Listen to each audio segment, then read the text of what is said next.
Details ಕೊಡ್ತಾರೆ ನಮ್ಮ ಪ್ರತಿನಿಧಿ ರವೀಶ್. ಎಸ್ ರವೀಶ್, ಸೆಂಟ್ರಲ್ ಜೈಲ್ನ ಅಧಿಕಾರಿಗಳು 2 ಕೋಟಿ ರೂಪಾಯಿ ಡೀಲ್ ಪಡೆದ ಪ್ರಕರಣಕ್ಕೆ ಸಂಬಂಧಪಟ್ಟ ಹಾಗೆ ಬಹಳಷ್ಟು ತಿರುವುಗಳಿದ್ದು ಪಬ್ಲಿಕ್ ಟಿವಿ ಅದರ ಒಂದೊಂದೇ ಸತ್ಯವನ್ನ ಹೊರ ಹಾಕ್ತಾ ಇದೆ. ಇನ್ನು ಈ ಒಂದು ಸತ್ಯದ ಶೋಧದಲ್ಲಿ ನಮಗೆ ತಿಳಿದಂತಹ ಮಾಹಿತಿ, ಕಾಂಗ್ರೆಸ್ನ ಪ್ರಭಾವಿ ರಾಜಕಾರಣಿಯೊಬ್ರು ಇದರಲ್ಲಿ ಅವರ ಕೈವಾಡ ಇದೆ, ಅವರು ಈ ಡೀಲ್ ನ ಕುದುರಿಸೋದ್ರಲ್ಲಿ ಮುಂದಾಗಿದ್ರು ಅಂತ. ಹಾಗಾದ್ರೆ ಕಾಂಗ್ರೆಸ್ನ ಪ್ರಭಾವಿ ರಾಜಕಾರಣಿ ಇದ್ದಾರೆ ಅಂದ್ರೆ ಈ ಒಂದು ಪ್ರಕರಣದ ಸತ್ಯಾಂಶ ಹೊರಬರಲಿಕ್ಕೆ ಸಾಧ್ಯ ಅಂತ ನಾವು ನಿರೀಕ್ಷೆ ಮಾಡಬಹುದಾ? ದಿವ್ಯಾ, ನಿಜಕ್ಕೂ ಕೂಡ ಈ ಒಂದು ರೋಚಕ ಟ್ವಿಸ್ಟ್ ಪಡೆದುಕೊಂಡಿರ್ತಕ್ಕಂತ ಈ ಒಂದು ಪ್ರಕರಣದಲ್ಲಿ ಆ ಒಂದು ಪ್ರಮುಖ ರಾಜಕಾರಣಿಯ ಕೈವಾಡವೂ ಕೂಡ ಇದೆ ಅಂತ ಕೂಡ ಕೇಳಿ ಬರ್ತಾ ಇದೆ. ಅಂದ್ರೆ ಈ ಒಂದು ತನಿಖಾ ಸಂದರ್ಭದಲ್ಲಿ ಸಾಕಷ್ಟು ಸತ್ಯಾಸತ್ಯತೆಗಳು ಹೊರಬರಬೇಕಾಗಿದೆ. ಹಾಗಾಗಿ ಇದು ಎಷ್ಟರ ಮಟ್ಟಿಗೆ ಈ ಒಂದು ತನಿಖೆ ಒಂದು ಸತ್ಯಾಸತ್ಯತೆ ಒಂದು ಹೊರಬರುತ್ತೆ ಈ ಒಂದು ತನಿಖೆಯಿಂದ, ಮತ್ತೆ ನಿಷ್ಪಕ್ಷಪಾತವಾಗಿ ತನಿಖೆ ಆಗುತ್ತೆ ಅನ್ನೋದು ಕೂಡ ಈಗ ಸಾಕಷ್ಟು ಅನುಮಾನಗಳಿಗೆ ಕಾರಣವಾಗಿದೆ ಅಂತ ಹೇಳ್ಬೋದು. ಯಾಕೆಂದ್ರೆ ಎರಡೇಳೆ ಒಂದು ಚಿಹ್ನೆ ಒಂದು ಪ್ರಕರಣ ಸಂದರ್ಭದಲ್ಲಿ ಟಿಟಿವಿ ದಿನಕರನ್ ಏನಿರ್ತಾರೆ ಆ ಒಂದು ವಿಚಾರಣೆಯ ಸಂದರ್ಭದಲ್ಲಿ ಆ ಸುಕೇಶ್ ಮತ್ತೆ ಮಲ್ಲಿಕಾರ್ಜುನ್ ಅವರನ್ನು ಕೂಡ ವಿಚಾರಣೆ ಮಾಡ್ತಾರೆ. ಈ ಒಂದು ಸಂದರ್ಭದಲ್ಲಿ ದೆಹಲಿ ಪೊಲೀಸರ ವಿಚಾರಣೆ ವೇಳೆ ಒಬ್ಬ ಪ್ರಮುಖ ವ್ಯಕ್ತಿ, ಅಂದ್ರೆ ಆ ಒಂದು ಸಚಿವರ ಜೊತೆ ನಂಟನ್ನು ಹೊಂದಿರತಕ್ಕಂತ ರಾಜ್ಯದ ನಿಗಮ ಮಂಡಳಿಯ ಒಂದು ಪ್ರಮುಖ ವ್ಯಕ್ತಿ ಆ ಒಂದು ಇದರಲ್ಲೂ ಕೂಡ ಭಾಗಿಯಾಗಿರ್ತಾರೆ ಅಂತ ಕೂಡ ಆ ವ್ಯಕ್ತಿಗಳು ಆರೋಪಿಗಳು ಹೇಳ್ತಾರೆ. ಈ ಒಂದು ಸಂದರ್ಭದಲ್ಲಿ ಈಗಾಗಲೇ ಆ ಒಂದು ವ್ಯಕ್ತಿಯನ್ನು ವಿಚಾರಣೆ ನಡೆಸಿರ್ತಕ್ಕಂತಹ ಪೊಲೀಸರು ಈ ಎಲ್ಲಾ ಒಂದು ಜಾಡನ್ನು ಕೂಡ ಹಿಡಿದಿದ್ದಾರೆ ಅಂತ ಕೂಡ ಹೇಳಲಾಗ್ತಿದೆ. ಆ ಸಂದರ್ಭದಲ್ಲಿ ಈ ಒಂದು ಜೈಲಿನಲ್ಲಿ ತೆಲುಗಿಗೆ ಐಕ್ಯವಾಗಿ ಒಂದು ಜೀವನ ಕೊಡುವುದಕ್ಕೆ ಪ್ರಮುಖ ಒಬ್ಬ ನಾಯಕರ ಒಂದು ಕೈವಾಡ ಇದೆ ಅಂತ ಕೂಡ ಆ ವ್ಯಕ್ತಿ ಬಾಯ್ಬಿಡ್ತಾನೆ. ಹಾಗಾಗಿ ಆ ಒಬ್ಬ ಪ್ರಮುಖ ನಾಯಕ ಯಾರು ಅಂತ ಕೂಡ ಈಗ ಸಾಕಷ್ಟು ಒಂದು ಕುತೂಹಲ ಕೇಳಿಸಿದೆ ಅಂತಾನೆ ಹೇಳ್ಬೋದು. ಹಾಗಾಗಿ ಈ ಒಂದು ಕಾಂಗ್ರೆಸ್ನ ಪ್ರಮುಖ ನಾಯಕರು ಇರೋದ್ರಿಂದ ಈ ಒಂದು ತನಿಖೆ ಸತ್ಯಾಸತ್ಯತೆ ಹೊರಬರೋದಕ್ಕೆ ಸಾಧ್ಯನಾ, ನಿಷ್ಪಕ್ಷಪಾತ ತನಿಖೆ ಆಗೋದು ಸಾಧ್ಯನಾ ಅನ್ನೋದು ಕೂಡ ಈಗ ಸಾಕಷ್ಟು ಅನುಮಾನಗಳಿಗೆ ಕಾರಣವಾಗಿದೆ. ದಿವ್ಯಾ, ಇಲ್ಲಿ ನಾವು ಮೊದಲು ನೋಡ್ತಾ ಇದ್ವಿ ಜೈಲಾಧಿಕಾರಿಗಳ ಮೇಲಾಟ ಮತ್ತು ಅವರ ಕಿತ್ತಾಟ, ಅವರ ಲಂಚದ ಪಾತ್ರ ಮಾತ್ರ ಇಲ್ಲಿ ಗೊತ್ತಾಗ್ತಾ ಇತ್ತು. ಈಗ ಇದರ ಜೊತೆಗೆ ರಾಜಕಾರಣಿಗಳ ಒಂದು ಕೈವಾಡ ಇದೆ ಅನ್ನುವಂಥದ್ದು ಕೇವಲ ಟಿಟಿವಿ ದಿನಕರನ್ನ ಸ್ಟೇಟ್ಮೆಂಟ್ ಮಾತ್ರನಾ, ಅಥವಾ ತನಿಖೆಯಲ್ಲಿ ಇನ್ನಷ್ಟು ಸ್ಫೋಟಕ ಅಂಶಗಳು ಇದರಲ್ಲಿ ಲಭ್ಯವಾಗ್ತಾ ಇದೆಯಾ? ಮತ್ತಷ್ಟು ಸ್ಫೋಟಕ ಅಂಶಗಳು ಕೂಡ ಈಗಾಗಲೇ ಹೊರಗಡೆ ಬರ್ತಾ ಇದೆ. ಅಂದ್ರೆ ಕೇವಲ ಜೈಲಧಿಕಾರಿಗಳು ಮಾತ್ರ ಇದರಲ್ಲಿ ಪಾತ್ರ ವಹಿಸಿದಾರೋ ಅಥವಾ ಆ ಒಂದು ಪ್ರಮುಖ ರಾಜ್ಯದ ಆ ಒಂದು ಕಾಂಗ್ರೆಸ್ನ ನಾಯಕರ ಒಂದು ಪಾತ್ರ ಇದೆ ಅನ್ನೋದ್ರ ಕೂಡ ಒಂದು ಸತ್ಯಾಸತ್ಯತೆ ಹೊರಬರಬೇಕಾಗಿದೆ. ಆದ್ರೆ ಪ್ರಮುಖವಾಗಿ ಆ ಒಂದು ಟಿಟಿವಿ ದಿನಕರನ್, ಸುಕೇಶ್ ಮತ್ತೆ ಮಲ್ಲಿಕಾರ್ಜುನ್ ವಿಚಾರಣೆ ವೇಳೆ ಆ ಒಂದು ರಾಜ್ಯದ ಆ ಒಂದು ಪ್ರಮುಖ ಕಾಂಗ್ರೆಸ್ ನಾಯಕರ ಜೊತೆ ಒಂದು ನಂಟನ್ನು ಹೊಂದಿರತಕ್ಕಂತ ವ್ಯಕ್ತಿ ಏನಿದ್ದಾರೆ ಆ ಪ್ರಭಾವಿ ವ್ಯಕ್ತಿಯಿಂದನೇ ಕೂಡ ಈ ಎಲ್ಲಾ ಸತ್ಯಾಸತ್ಯತೆಗಳು ತಿಳಿದಿದೆ ಅಂತ ಕೂಡ ಹೇಳಲಾಗ್ತಾ ಇದೆ. ಹಾಗಾಗಿ ದೇಶರ ಒಂದು ವಿಚಾರಣೆಯ ಇದನ್ನು ಕೂಡ ಪರಿಗಣಿಸುವಂತಹ ಸಾಧ್ಯತೆ ಇದೆ ಈ ಒಂದು ತನಿಖಾ ವೇಳೆ.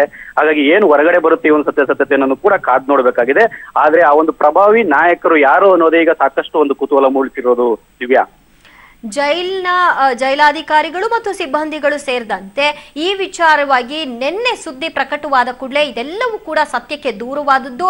ಮಾನಸಿಕವಾಗಿ ನಮ್ಮನ್ನ ಕುಗ್ಗಿಸ್ತಾ ಇದ್ದಾರೆ, ನಮ್ಗೆ ನೆಮ್ಮದಿಯಾಗಿ ಕೆಲಸ ಮಾಡ್ಲಿಕ್ಕೆ ಆಗ್ತಾ ಇಲ್ಲ, ಹಾಗೆ ಹೀಗೆ ಅಂತೆಲ್ಲ ಹೇಳಿದ್ರು. ಈ ಸತ್ಯದ ದೃಶ್ಯವನ್ನ ನೋಡಿದ ಮೇಲೂ ಕೂಡ ಈ ರೀತಿಯಾದಂತಹ ಹೇಳಿಕೆಗಳನ್ನ ಕೊಡ್ಲಿಕ್ಕೆ ಸಾಧ್ಯ ಆಗತ್ತಾ ರವೀಶ್? ನಿಜಕ್ಕೂ ಕೂಡ ಯಾಕೆಂದ್ರೆ ಈ ಒಂದು ದೃಶ್ಯಾವಳಿಗಳ ಬಗ್ಗೆ ಇದುವರೆಗೂ ಕೂಡ ಒಂದು ಜೈಲಧಿಕಾರಿಗಳಾಗಿರ್ಬೋದು ಮತ್ತೆ ಜೈಲಿನ ಸಿಬ್ಬಂದಿ ಆಗಿರ್ಬೋದು ಯಾರೊಬ್ರು ಕೂಡ ರಿಯಾಕ್ಟ್ ಕೂಡ ಮಾಡ್ತಾ ಇಲ್ಲ. ಯಾಕೆಂದ್ರೆ ನಿನ್ನೆ ಕೂಡ ಆ ಒಂದು ವಾದವನ್ನು ಕೂಡ ಮಂಡಿಸಿದ್ರು, ಆದ್ರೆ ಇವತ್ತು ಈ ಒಂದು ದೃಶ್ಯಾವಳಿಗಳ ಬಗ್ಗೆ ಯಾರೊಬ್ರು ಕೂಡ ರಿಯಾಕ್ಟ್ ಕೂಡ ಮಾಡಿಲ್ಲ. ಹಾಗಾಗಿ ಎಲ್ಲೋ ಒಂದ್ ಕಡೆ ಈ ಒಂದು ಪ್ರಕರಣದ ಹಿಂದೆ ಸಾಕಷ್ಟು ಒಂದು ಜಾಲ ಇದೆ ಅಂತ ಕೂಡ ಹೇಳಲಾಗ್ತದೆ. ಯಾಕಂದ್ರೆ ಕೇವಲ ಅಧಿಕಾರಿಗಳ ಪಾತ್ರ ಮಾತ್ರ ಇರೋದಿಲ್ಲ, ಯಾಕಂದ್ರೆ ರಾಜಕಾರಣಿಗಳ ಕೈವಾಡವೂ ಕೂಡ ಇದೆ. ಹಾಗಾಗಿ ಆ ಒಂದು ಪ್ರಭಾವಿಗಳ ಕೈವಾಡದಿಂದಲೇ ಇಷ್ಟೆಲ್ಲ ಆಗಿದೆ ಅಂತ ಕೂಡ ಹೇಳಲಾಗ್ತದೆ. ಹಾಗಾಗಿ ಇದು ಉನ್ನತ ಮಟ್ಟದ ತನಿಖೆ ಆಗ್ಬೇಕು ಅಂತ ಕೂಡ ಈಗಾಗಲೇ ವಿಪಕ್ಷಗಳು ಆಗ್ರಹಿಸಿದ್ದಾರೆ. ಹಾಗಾಗಿ ಸಿದ್ದರಾಮಯ್ಯ ಅವರು ಒಂದು ಸಮಿತಿಯನ್ನು ಕೂಡ ರಚಿಸಿದ್ದಾರೆ. ಅಂದ್ರೆ ನಿವೃತ್ತ ಐಎಎಸ್ ಅಧಿಕಾರಿ ವಿನಯ್ ಕುಮಾರ್ ಅವರ ನೇತೃತ್ವದಲ್ಲಿ ಸಮಿತಿಯನ್ನು ಕೂಡ ರಚಿಸಿದ್ದಾರೆ. ಹಾಗಾಗಿ ಕೇವಲ ಈ ಸಮಿತಿಯಿಂದ ಈ ಒಂದು ಸತ್ಯಾಸತ್ಯತೆ ಹೊರಗಡೆ ಬರೋದಕ್ಕೆ ಸಾಧ್ಯನಾ, ಎಲ್ಲ ಪೂರ್ಣವಾಗಿ ತನಿಖೆಯನ್ನ ಕೂಡ ಈ ಒಂದು ಸಮಿತಿ ನಡೆಸುತ್ತಾ ಅನ್ನೋದು ಕೂಡ ಈಗ ಕೊಡ್ತಾರೆ. ಈ ಕಡೆ ಇವರಿಗೆ ಏನು ಡಿಜಿಗೆ ಈ ಸಂಬಂಧವಾಗಿ ಏನನ್ನೂ ಕೂಡ ಚಾರ್ಜ್ ಮಾಡಲ್ಲ. ಅಂದ್ರೆ ಎಲ್ಲೋ ಒಂದ್ ಕಡೆ HDK ಹೇಳ್ತಾರೆ ಇವರಿಬ್ಬರನ್ನು ಕೂಡ ಕೆಲಸದಿಂದ ದೂರ ಇಟ್ಟು ರಜೆ ಮೇಲೆ ತೆರಳಿಸಿ ವಿಚಾರಣೆ ನಡೆದಾಗ ಮಾತ್ರ ಸತ್ಯದ ಬಟಾ ಬೈಲ್ ಆಗೋದು, ಅಲ್ಲಿವರೆಗೂ ಆಗೋದಿಲ್ಲ ಅಂತ. ಆ ಕೆಲಸನೂ ಆಗ್ಬೇಕಲ್ವಾ ಈ ಟೈಮಲ್ಲಿ? ನಿಜಕ್ಕೂ ಕೂಡ, ಯಾಕೆಂದ್ರೆ ಮುಖ್ಯಮಂತ್ರಿ ಸಿದ್ದರಾಮಯ್ಯ ಆಗ್ಲಿ ಇದುವರೆಗೂ ಕೂಡ ಯಾವುದೇ ರೀತಿಯ ಆ ರೀತಿ ಕ್ರಮಗಳನ್ನು ಕೂಡ ತೆಗೆದುಕೊಂಡಿಲ್ಲ, ಮತ್ತೆ ಆ ಒಂದು ಅಧಿಕಾರಿಗಳ ಬಗ್ಗೆ ಯಾವುದೇ ರೀತಿಯ ಸೂಚನೆಯನ್ನು ಕೂಡ ಕೊಟ್ಟಿಲ್ಲ. ಹಾಗಾಗಿ ಮುಂದೆ ಏನ್ ಮಾಡ್ತಾರೆ ಅನ್ನೋ ಕೂಡ ಕಾದ್ ನೋಡ್ಬೇಕು. ಇವತ್ತು ಸಂಜೆ ಒಳಗಡೆ ಏನಾದ್ರು ಡಿಸೈಡ್ ಆಗುವಂತ ಸಾಧ್ಯತೆ ಕೂಡ ಇದೆ. ದಿವ್ಯಾ, ಥ್ಯಾಂಕ್ ಯು ನಿಮ್ಮೆಲ್ಲ ಮಾಹಿತಿಗೆ. ದೇಶದ ಅರ್ಥವ್ಯವಸ್ಥೆಯನ್ನೇ ಬುಡಮೇಲು ಮಾಡಲು ಹೊರಟ ಜೈಲು ಸೇರಿದ್ದ ಅಬ್ದುಲ್ ಕರೀಂ ಲಾಲ್ ತೆಲಗಿಗೆ ಬೆಂಗಳೂರಿನ ಪರಪ್ಪನ ಅಗ್ರಹಾರದಲ್ಲಿ ರಾಜಾತಿಥ್ಯ ನೀಡಿರುವುದು ಇದೀಗ ಬಯಲಾಗಿದೆ. ಸಾಮಾನ್ಯ ಕೈದಿಗಳಿಗಿಂತ ವಿವಿಐಪಿ ಟ್ರೀಟ್ಮೆಂಟ್ ನೀಡಲಾಗ್ತಿರುವಂತಹ ತೆಲಗಿ ತನ್ನ ಮನೆಗಿಂತಲೂ ಹೆಚ್ಚಿನ ಸೌಲಭ್ಯವನ್ನ ಜೈಲಿನಲ್ಲಿ ಪಡೆದುಕೊಳ್ತಾ ಇದ್ದಾನೆ. ಈ ಕುರಿತು ಎಕ್ಸ್ಕ್ಲೂಸಿವ್ ದೃಶ್ಯಾವಳಿಗಳು ಪಬ್ಲಿಕ್ ಟಿವಿಗೆ ಸಿಕ್ಕಿದ್ದು, ಬೆಂಗಳೂರು ಸೆಂಟ್ರಲ್ ಜೈಲಿನಲ್ಲಿ ತೆಲಗಿ ಪಾದದಡಿ ಕುಳಿತು ಸಜಾ ಕೈದಿಗಳು ಸೇವೆಯನ್ನ ಮಾಡ್ತಾ ಇದ್ದಾರೆ.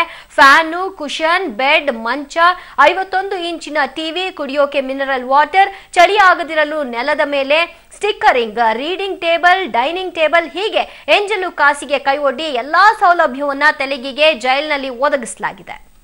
ಜೈಲು ಅಕ್ರಮದ ಬಗ್ಗೆ ಹೊಸ ಬಾಂಬ್ ಅನ್ನ ಸಿಡಿಸಿದ್ದಾರೆ. ಮಾಜಿ ಸಿಎಂ ಎಚ್.ಡಿ. ಕುಮಾರಸ್ವಾಮಿ ಅವರು 2 ಕೋಟಿ ದುಡ್ಡು ಅಷ್ಟೇ ಅಲ್ಲ, ಪ್ರತಿ ತಿಂಗಳು 10 ಲಕ್ಷ ರೂಪಾಯಿ ಲಂಚ ಪಡೆದುಕೊಳ್ತಾ ಇದ್ರು.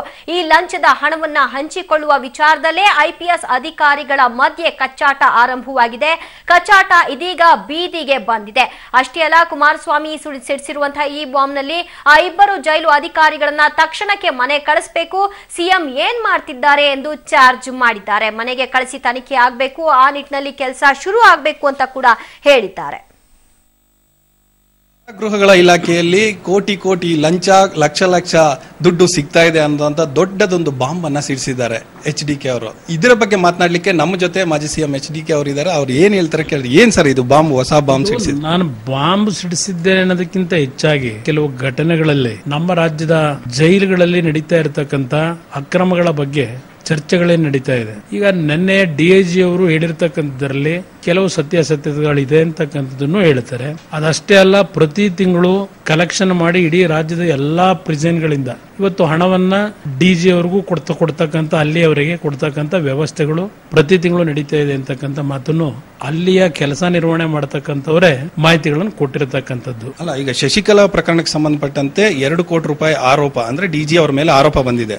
ಇದು ಬಂದು ಹೊರಗಡೆ ಬಿದ್ದ ಮೇಲೆ ಇನ್ನೂ ಕೂಡ ನಡೀತಾ ಇದೆ. ಇದರಲ್ಲೂ ಕೂಡ ಏನಾದ್ರೂ ಆಗಿದೆಯಾ ಕೋಟಿ ಕೋಟಿ ವ್ಯವಹಾರ ಅನ್ನೋಂಥ? ಇಲ್ಲ, ಅವರು ಸ್ಪೆಸಿಫಿಕ್ ಆಗಿ ಡಿಐಜಿ ಅವರು ಈಗ 2 ಕೋಟಿ ರೂಪಾಯಿ ಈಗಾಗಲೇ ಸಂದಾಯ ಆಗಿದೆ ಅಂತಕ್ಕಂಥದ್ದೇ ದೂರು ಕೊಟ್ಟಿರೋದು. ಅವರು ಬರೆದಿರ್ತಕ್ಕಂಥ ಪತ್ರ ಮತ್ತು ಲೀಕ್ ಮಾಡಿರ್ತಕ್ಕಂಥ ಪತ್ರದಲ್ಲಿ. ಬಟ್ ಅಲ್ಲಿ ಕೇಳಿದಾಗ ನಡೆದಿದೆ ಅಂತಕ್ಕಂಥದ್ದನ್ನು ಕೆಲವರು ಹೇಳ್ತಾರೆ. ಆದ್ರೆ ಒಂದು, ಈ ಅಧಿಕಾರಿಗಳು ಅವರವರ ವೈಯಕ್ತಿಕವಾದಂತಹ ಕೆಲವು ಸಮಸ್ಯೆಗಳನ್ನು ಇಟ್ಟುಕೊಂಡು ಈ ವಿಷಯವನ್ನ ಇವತ್ತೇನು ಎಕ್ಸ್ಪೋಸ್ ಮಾಡ್ಕೊಂಡು ಹೊರಟಿದ್ದಾರೆ.